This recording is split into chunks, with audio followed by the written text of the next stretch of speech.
अस्सलामुअलैकुम। Welcome to our channel architect. आज की वीडियो में हम डिस्कस करेंगे कि किस तरीके से ऑटोकैड में प्लान को ड्राफ्ट किया जाता है। तो शुरू करते हैं आज की वीडियो के साथ।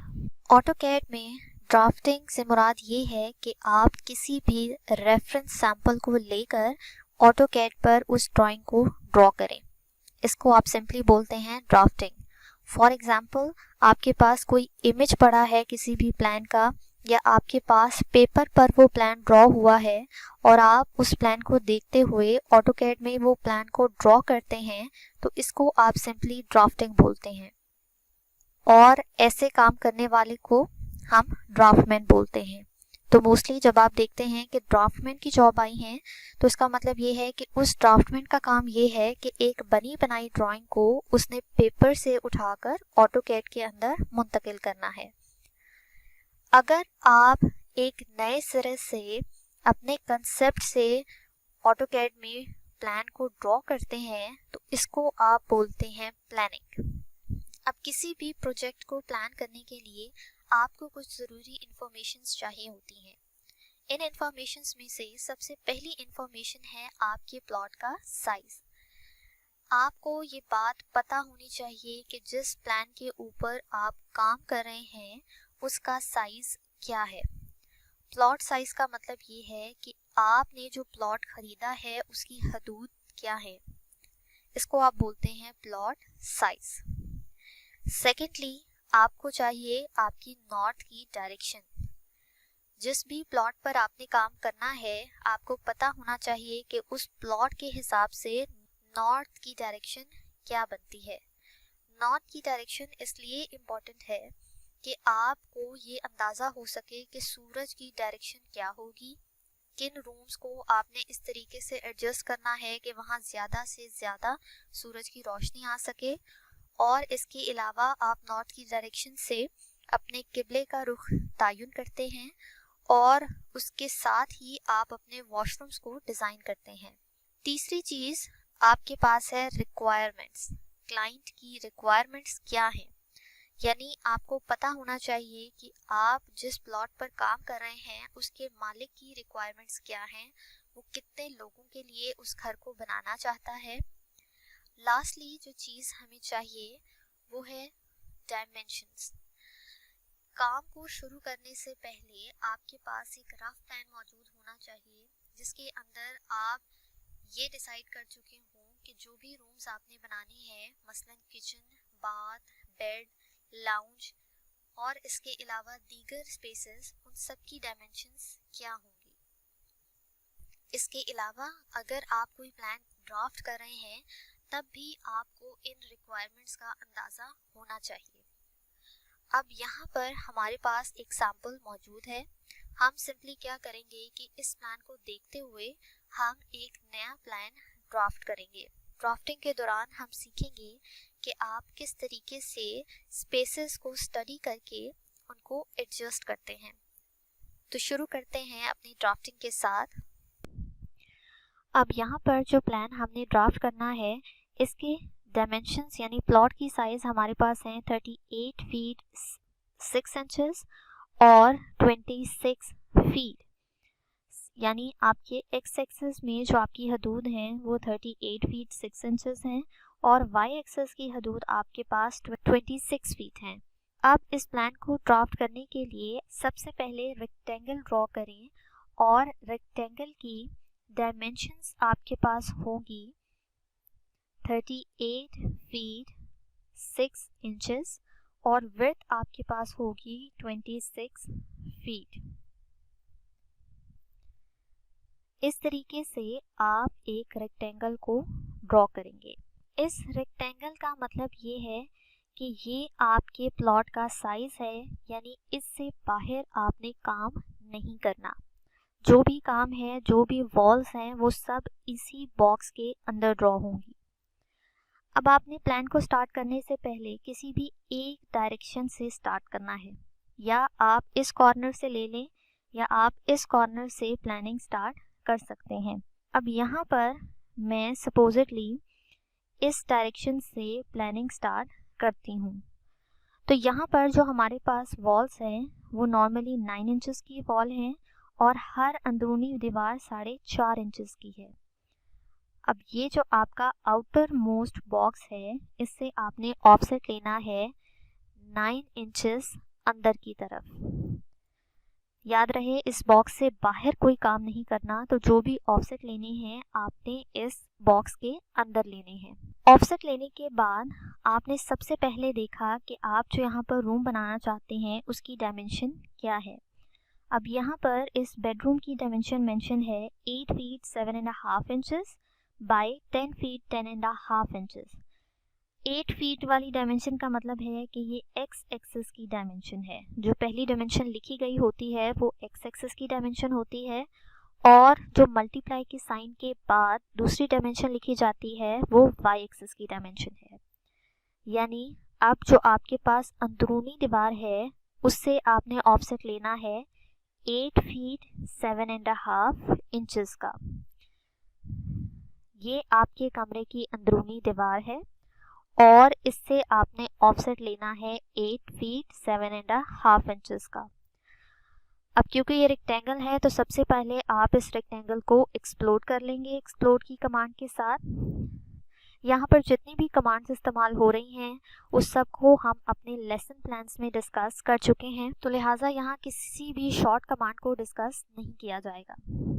एक्सप्लोड करने के बाद आपने ऑफसेट की कमांड दी और ऑफसेट की वैल्यू आपने प्लेस की 8 फीट 7.5 इंचेस 7.5 इंचेस और अपनी अंदरूनी दीवार से आपने ऑफसेट दे दिया। ऑफसेट देने के बाद आपने अगली दीवार यानी ये जो लाइन है ये असल में आपकी दीवार है और यहाँ पर जो दीवार होनी है वो 4.5 इंचेस की यहाँ बनाई गई है, तो मैं इस दीवार से ऑफसेट दूंगी 4.5 इंचेस का यानी 4.5 का बाहर की तरफ। अब जो डायमेंशन है उसको हम नाप लेते हैं। तो अंदर से आपके रूम का जो साइज है वो आ गया 8 फीट 7.5 इंचेस। अब इसके साथ आपने डिज़ाइन करना है अपने रूम का दूसरा सिरा।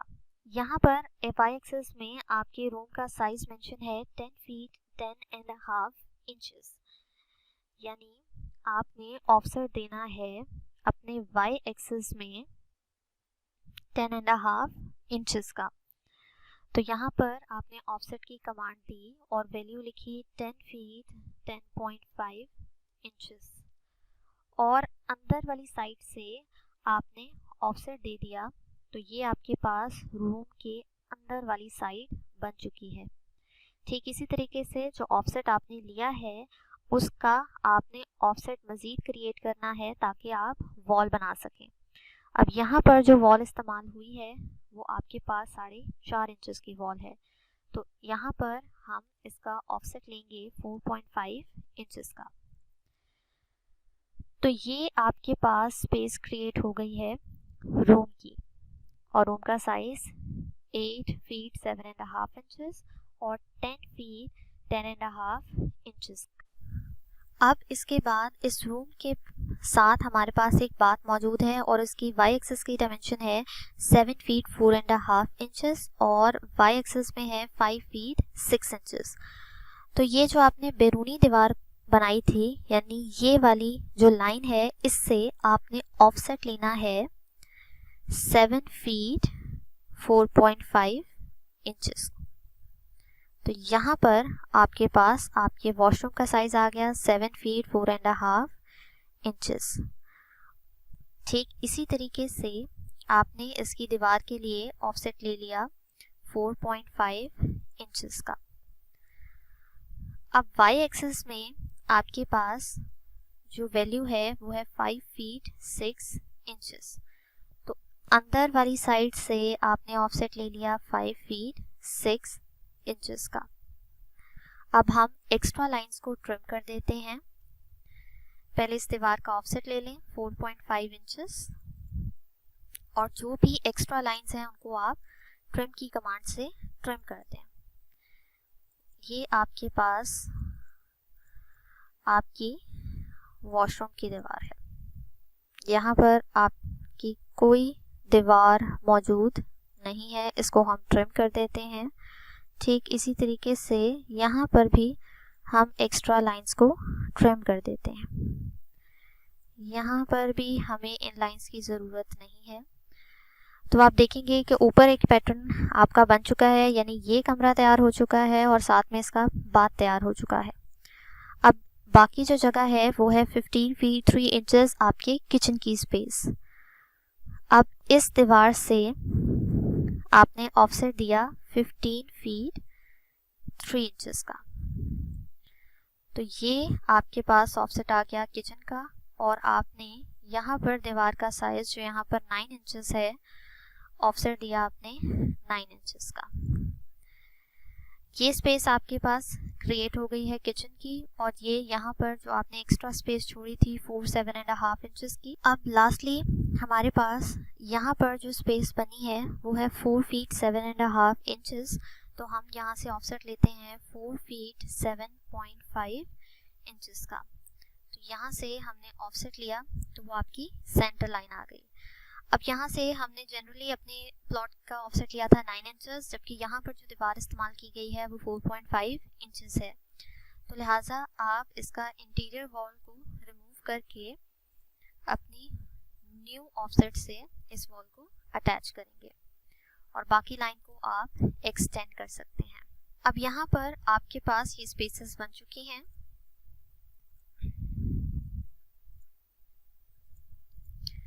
एग्जैक्टली उसी डायमेंशन से जो आपके प्लान में थी, वही डायमेंशंस यूज़ करके आपने अपने एक्स एक्सिस से अपने प्लान को ड्राफ्ट कर लिया है। अब सेकेंडली आपके पास बनता है आपके नीचे वाला पोर्शन, यानी अदर रूम्स। अब सबसे पहले आपने यहाँ से देखना है कि जो लॉबी दी गई है वो आपके वॉशरूम से है 5 फीट के डिस्टेंस पर, यानी ये जो आपके वॉशरूम की दीवार है यहाँ से आपने ऑफसेट देना है 5 फीट का। तो ये ऑफसेट आ गया आपके पास 5 फीट का। 5 फीट के ऑफसेट के बाद कोई भी एक्स्ट्रा लाइन है उसको आपने इमीडिएटली रिमूव कर देना है, ताकि वो आपके प्लान के अंदर जो है इंटरप्शन क्रिएट ना करे। अब यहाँ पर जो आपके पास रूम है इसका ऑफसेट है आपके पास 12 बाई 10 का। तो यहाँ से आपने ऑफसेट लेना है 12 फीट। एक्स एक्सिस में आपने डायमेंशन ली 12 फीट की। 12 फीट के बाद आपने यहाँ पर एक दीवार खड़ी करनी है जो कि आपके पास है 9 इंचेस की। ऑफसेट लिया आपने 9 इंचेस का। ये आपके पास एक्स्ट्रा स्पेस है, एक्स्ट्रा वॉल है, इसको आपने इरेज कर दिया। अब यहाँ से आपके पास ऑफसेट है 10 फीट का, यानी ऑफसेट लिया आपने 10 फीट का इस इनर वॉल से, और यहाँ से जब आपने ऑफसेट लिया तो इसका मतलब है आपका रूम यहाँ आकर ख़त्म होना है। ये जो कॉर्नर आपका बन रहा है एग्जैक्टली इस पोजीशन पर बनना है। यहाँ से आपने ऑफसेट ले लिया 9 इंचेस का बाहर की तरफ, और जो भी आपकी साइड लाइन है उसको आपने ट्रिम कर लिया और एक्सटेंड कर लिया लाइंस को, ताकि आपके रूम का जो साइज़ है वो वाज़ेह हो जाए। अब यहाँ पर आपका ये रूम इस तरीके से सेट हो चुका है। ये आपके पास 12 फीट बाई 10 फीट का रूम है। एक्स्ट्रा लाइन को आप ट्रिम कर दें। अब यहाँ पर आप देख सकते हैं कि इस तरह की कोई स्पेस मौजूद नहीं है और यहाँ पर शार्प कॉर्नर बन रहा है। तो उसी तरीके से लाइन को ट्रिम करके आप यहाँ पर कॉर्नर को एडजस्ट करें और इस तरीके से साइड लाइन को आपने रिमूव कर देना है। यहाँ पर हमने कॉर्नर रखा है क्योंकि यहाँ पर भी ये कॉर्नर आपका बन रहा था। अब यहाँ पर ये रूम आपका बन चुका है। रूम बनने के साथ ही यहाँ पर आपके पास कबर्ड्स के लिए एक स्पेस मौजूद है, और इस रूम की वाई एक्स एक्सिस में डायमेंशन है 5 फीट। तो 5 फीट आपने इस दीवार से बाहर की तरफ 5 फीट, और जो यहाँ पर आपने रूम की दीवार खड़ी की थी वहाँ से आपने ऑफसेट देना है 7 फीट 3 इंचेस का। तो इस दीवार से आपने ऑफसेट दिया 5 फीट का, और ये जो आपके पास यहाँ पर ये दीवार बन रही थी इसको थोड़ा एक्सटेंड कर लेते हैं।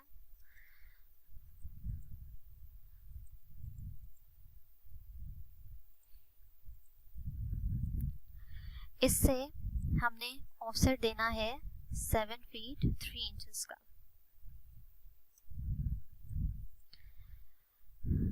यहाँ पर जो आपके पास दीवार है वो 9 इंचेस की है, तो यहाँ पर आप ऑफसेट देंगे 9 इंचेस का।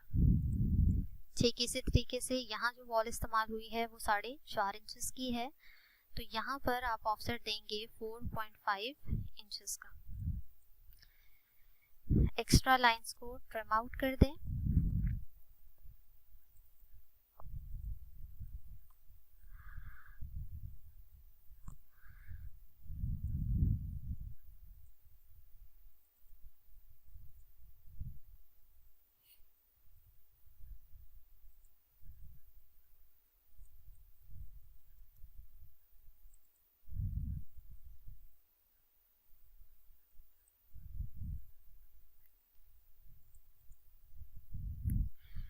अब यहाँ पर आपके इन कैबिनेट्स की जगह भी बन चुकी है। अब कैबिनेट से आगे मज़ीद आपके पास 2 फुट 6 इंचेस की जगह मौजूद है जहाँ पर आपके दरवाजे ने आना है।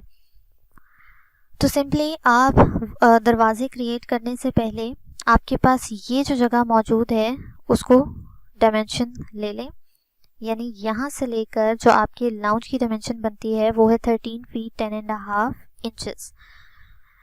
यहाँ से आपने ऑफसेट लिया 13 फीट 10.5 इंचेस का,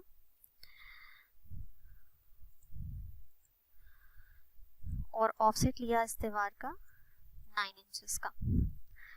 अब ये जगह आपके पास बन गई है लाउंज के लिए, जैसे कि यहाँ पर मौजूद है। लाउंज की स्पेस पहले क्रिएट करें, बाद में उन वॉल्स के अंदर से आप डोर्स वगैरह निकाल सकते हैं।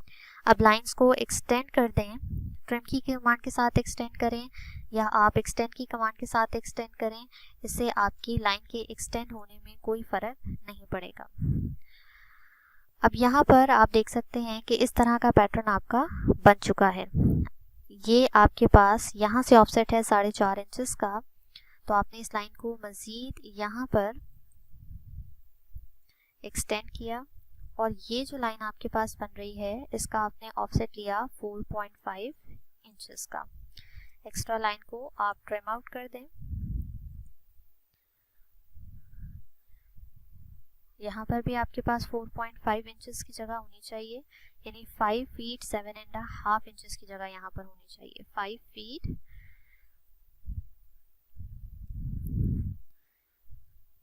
7.5 इंचेस। यहाँ से आपकी ये प्लेटफॉर्म बन सकता है।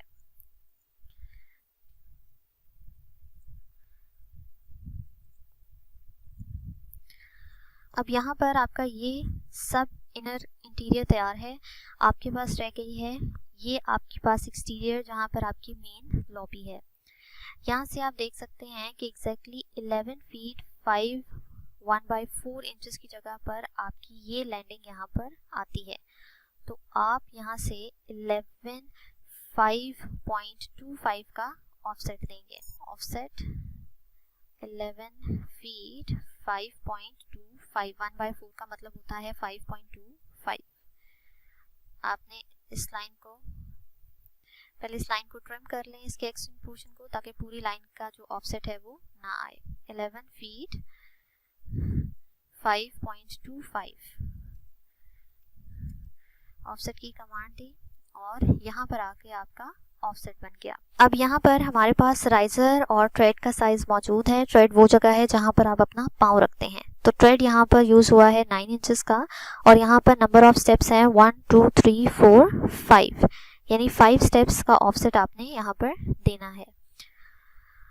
तो आप यहाँ पर कमांड देंगे ऑफसेट की 9 इंचेस, और साथ में मल्टीपल की कमांड के साथ 2 4 5। इसका मतलब है इतने स्टेप्स आपने यहाँ पर बनाने हैं। यहाँ पर जाकर आपके जो स्टेप्स हैं वो कंप्लीट हो जाते हैं, और इससे आगे आपको किसी भी लाइन की ज़रूरत नहीं है। तो इस तरीके से आपने अपने प्लान की जो वॉल्स हैं उनको ड्राफ्ट कर लिया है। अब सेकंड चीज़ जो हमारे पास रह गई है वो है इसका टेक्स्ट ऐड करना और इसकी डायमेंशंस ऐड करना। डायमेंशंस आपको पता है कि आप सिंपली यहाँ डायमेंशन की कमांड से अपनी डायमेंशंस को ऐड कर सकते हैं। लेयर्स के अंदर काम करना हम अपने पिछले लेक्चर्स के अंदर सीख चुके हैं। अपने प्लान के अंदर आप ब्लॉक्स किस तरीके से लेकर आ सकते हैं, हम वो भी स्टडी कर चुके हैं। आपका मेजर फोकस था कि आप किस तरीके से स्पेसेस बनाते हैं। एक लेआउट प्लान यहाँ पर आपके पास ड्राफ्ट हो चुका है, जो कि एग्जैक्टली उसी पैटर्न पर है जो आपके पास सैंपल में मौजूद था। अब यहाँ पर जो चीज़ आपके पास रहती है वो डोर्स वगैरह इंट्रोड्यूस करना है। डोर्स वगैरह के लिए जिस तरीके से हमारे पास यहाँ पर स्पेसेस हैं, तो यहाँ पर आप देख सकते हैं कि 7 फीट 9 इंचेस की जगह छोड़कर आप डोर प्रोवाइड करते हैं। ऑफसेट 7 फीट 9 इंचेस का लेंगे, यानी यहाँ पर आपके डोर की लाइन आनी है। एक्स्ट्रा लाइन को ट्रिम करें और डोर यहाँ पर जिस तरह D5 लिखा है, इसका मतलब है यहाँ पर जो डोर इस्तेमाल हुआ है उसकी टेबल के अंदर D5 जहाँ लिखा होगा डायमेंशन उसकी आपको वहाँ से मिल जाएंगी। फिल वक्त यहाँ से हम इसकी डायमेंशन लेते हैं तो वो डायमेंशन है हमारे पास 4 फीट की। जो लाइन आपने यहाँ पर ड्रॉ की है उसका ऑफसेट आपने लेना है 4 फीट, और जो सेंटर की जगह है दोनों लाइंस की उसको आपने कर देना है ट्रिम। इस तरीके से आप ओपनिंग क्रिएट कर सकते हैं ताकि यहाँ पर आप डोर लगा सकें। किसी भी जगह पर डोर लगाने के लिए आपने सिंपल इस तरह की ओपनिंग क्रिएट करनी होती हैं। अब जहाँ कहीं भी आपने डोर क्रिएट करना है, आप सिंपली इसी मेथड को फॉलो करके उसकी ओपनिंग क्रिएट कर सकते हैं। अब यहाँ पर जनरली अगर हम बगैर किसी डायमेंशन के ड्रॉ करें तो एक लाइन मैंने यहाँ पर क्लिक की और इसका ऑफसेट ले लिया मैंने 3 फीट का। ऑफसेट लेने के बाद जो बीच की जगह है, जो दरमियान की जगह है, उसको आपने ट्रिम कर दिया। तो इस तरीके से आप डोर क्रिएट कर सकते हैं। याद रखें कि जब भी आप किसी कॉर्नर से काम कर रहे हैं, यानी यहाँ से अगर आपने डोर की स्पेस देनी है तो यहाँ पर जो आप लाइन ड्रॉ करेंगे कॉर्नर से आपने स्पेस देनी है ईंट की साइज के हिसाब से। यानी आप 3 इंचेस की जगह दे सकते हैं, आप 6 इंचेस की जगह दे सकते हैं, 4.5 की जगह दे सकते हैं और 9 इंचेस की जगह दे सकते हैं। जो भी आपकी ईंट की डायमेंशन का मल्टीपल बनता है, आप वो डायमेंशन यूज़ करके यहाँ पर अपनी स्पेस को छोड़ देते हैं। सपोज अब मैं यहाँ से इसको मूव करना चाहती हूँ तो मैं 6 इंचेस की स्पेस दूंगी, और अगर मैं 2 फीट 6 इंचेस का डोर बनाना चाहती हूँ तो मैंने इसका ऑफसेट लिया और यहाँ से लाइन को ट्रिम कर दिया। अब जो भी स्पेसेस आपके पास क्रिएट होती हैं, यहाँ पर आप डोर इंट्रोड्यूस कर सकते हैं। लेआउट आपका तैयार है, इसमें सिर्फ आपने ऐड करना है टेक्स्ट, और जो ब्लॉक्स हैं वो आपने ऐड करने हैं। ब्लॉक्स किस तरीके से ऐड किए जाते हैं, टेक्स्ट किस तरीके से दिया जाता है, डायमेंशंस किस तरीके से दी जाती हैं, ये सब हम अपने प्रीवियस लेसन्स में डिस्कस कर चुके हैं। So this is all for today. उम्मीद है कि ये इन्फॉर्मेशन आपके लिए यूज़फुल होगी। So do like, share and subscribe the channel. Thank you.